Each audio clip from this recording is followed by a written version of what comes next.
The Bible is filled with so many scriptures that talk about friendship. And I wanted to sit down and make this video today because I saw a post on social media and I see it a lot. And it's just so frustrating to me. There's a new kind of idea, and people are now starting to realize that we all need to take care of ourselves. And self-care is so important. I am all for it. I need to even spend more time taking care of myself. It's so easy to get caught up in work and school and taking care of kids or husband or house, whatever it is you have to do. We often neglect ourselves. Self-care is very vital. So I'm not opposing it, but I think people have certain ideas and label it as self-care when it's really selfish care. For example, I saw a meme on Instagram and it said, canceling plans is okay. Staying home to cook is okay. Disappearing for a bit to get your life together is okay. Resurfacing in a foreign country with a new name 10 years later is okay. It's called self-care. Or even I've seen memes about cutting people out of your life and ghosting people. And while I know it's funny, like I'm not taking it too seriously. I understand they're just memes and it's just for a laugh. But I feel like a lot of people do that these days, or they'll get upset with someone and subliminally post something on social media so that that person can read it. And it's just, why are we doing that? But if you have a friend and a good friend and they're doing something to you that you don't like, don't just disappear on them and stop talking to them.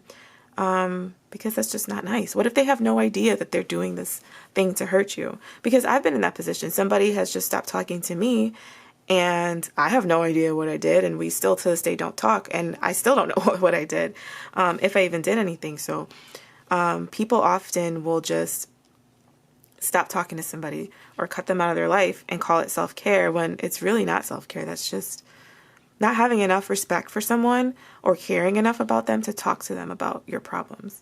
Now, on the other hand, if you have a friend who keeps doing the same thing over and over, it's clear that, whatever it is that you guys have discussed, I don't know, maybe they're just having a hard time changing, or maybe they just don't care. It's, you never know.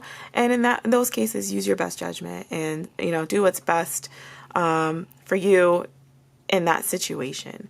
You've tried over and over and over to kind of bring the relationship to a point where you guys can both have healthy interaction, but maybe that's just not possible, or whatever they keep doing to upset you, maybe it's difficult to have a relationship with them because they keep doing that thing over and over. And in those cases, evaluate accordingly. And if you feel like you can no longer carry on that relationship after, trying to talk things out and work things out, then you do what you feel is best. Now, it's never okay to talk about somebody behind their back because they hurt you, to be rude or mean to them. The Bible does not support that at all.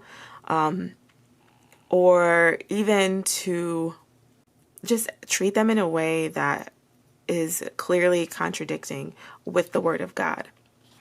And, maybe sometimes some things that people do that offend you, maybe that's you, maybe you're the one that's being too easily offended. So that's something to evaluate as well. The way that Jesus treated his friends, it was so loving and incredible. So he was God, he's God. And he washed their feet. He was that humble enough where he would serve them. And so the Bible talks a lot about serving others. So are we putting our friends' needs before our needs in the relationship? I know oftentimes people say that they're lonely or they don't have any friends, but what are you doing with the friendships that you do have? Are you investing time into those people? Are you, seeing them, hanging out with them? Are you doing something for someone else? Or are you just sitting back and expecting them to do things for you all the time? And it doesn't always have to be something monetary. You don't have to buy them gifts or anything.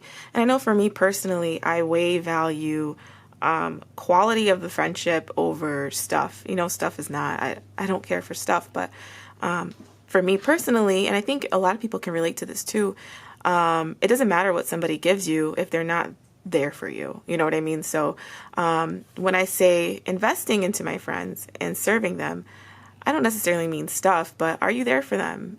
Are you doing anything for them? Are you spending time with them? Because if you are isolating yourself, like a lot of memes that I see on the internet, canceling plans or ditching everybody, or, you know, cutting people out of your life and calling it self-care when that's not self-care. When you're doing that to the people who genuinely love you, and friendships that you can invest time and really grow.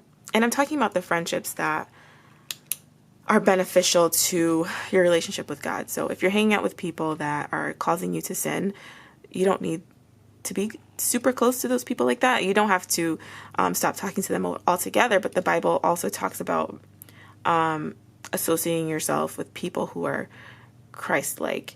And all that means is spending a lot of time with people who also want to get to know God. If you spend a lot of time with someone who likes to drink and party all the time, then naturally you're going to end up drinking and partying all the time. If you spend a lot of time with someone who wants to get closer to God, then you will also spend a lot of time getting closer to God. So really mind the company that you keep. Now, I'm not saying that you can't talk to people who are not Christians. You can't be friends with people who are not Christians. That's not what I'm saying at all. But it's beneficial to have at least one close friend who also loves Jesus and wants to get close to him, because then you guys can grow together. So in the Bible, Peter denies Jesus 3 times. And Jesus knew this. He already knew this. Jesus knows everything, but he knew that Peter was going to deny him. And Peter even said, when he said it to Peter, Peter said, "I will never do this. You know, I will never deny you." And Peter did end up denying Jesus 3 times. And just because Peter denied Jesus, it doesn't mean that Jesus rejected him at all. Jesus continued to love him, and they had such a great friendship that is demonstrated throughout the Bible. So if you have a friend that has done something to you and maybe it has hurt you, talk to them about it. Try to figure it out and try to reconvene, especially if this person is also a Christian and you guys can grow together spiritually. I think today's society promotes singling yourself out and kind of separating yourself from people. And I'm not one to talk, because I can definitely easily fall into a routine of just sticking to myself and closing myself off to everyone. But let's not forget that God has called us to serve others. And how are we to serve other people when we're isolating ourselves and labeling it as self-care? So let's just stop making excuses for our behavior, call it what it is. So just going back to that original meme that I was talking about, doing things alone is necessary, and it's definitely okay. And I love spending time with myself, doing my nails, or watching TV, whatever that is. But with everything in life comes balance. You also need time to spend with your friends and with your family, spend time with your children. Isolating yourself too much is not self-care. It's just not. And that's, I feel like, a lie that is so prominent in today's society. Have some balance. And I think I talked about it in my video on bearing fruit, but basically what you put into a friendship is what you'll get out. If you are not putting much into a friendship, then you won't really get much out of it. So let's try to outgive people. So I hope this video made sense. I just really felt inspired to talk about this because I've been seeing a lot of things on social media talking about self-care, which I'm all for, but it's talking about self-care in a very toxic aspect.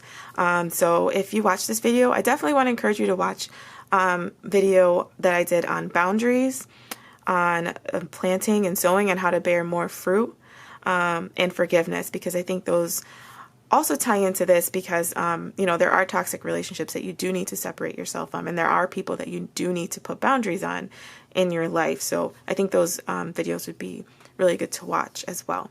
So thank you so much for watching.